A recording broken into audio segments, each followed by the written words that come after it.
तो दोस्तों आज छत की सफाई करवाने के बाद मेरा मन किया घूमने का। तो मैं चश्मे के साथ अपने मुंह को उठाकर निकल गया घूमने के लिए। जहाँ रास्ते में मैंने देखा कि ये महाराज अपनी तलवार से पत्थर की शिला को काटने की कोशिश कर रहे थे। फिर थोड़े आगे बढ़ने पर मुझे कुछ गायें दिखाई दी। गायों ने मुझसे कहा थोड़ी घास हमें भी डाल दो। मैंने कहा रुको जरा सब्र करो।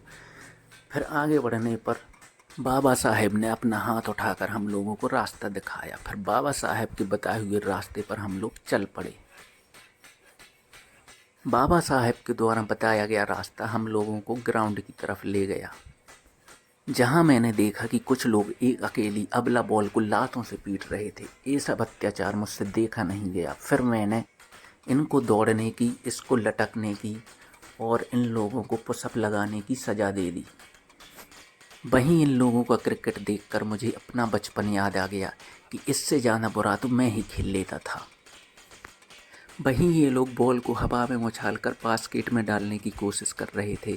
शायद ये लोग सीढ़ी नाम के आविष्कार से परिचित नहीं थे। फिर ग्राउंड से निकलने के बाद मेरे सारथी ने इन गुरुजी से योगा सीखा। फिर गुरुजी ने योगा सिखाने के बाद हम लोगों को मोमोज खाने की सलाह दे दी।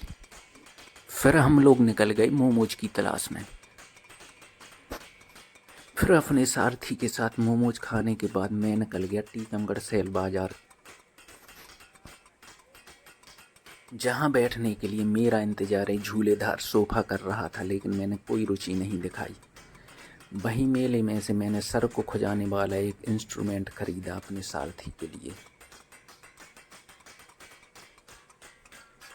वहीं सेल बाजार में जैक स्पैरो की नाव का झूले के रूप में प्रयोग किया जा रहा था। नाव पर होने वाले शोषण को लेकर मैंने तुरंत जैक स्पैरो को सूचित किया। फिर बिजली चले जाने पर मैंने एक बड़े झूले को फूंक मार कर ही घुमा दिया।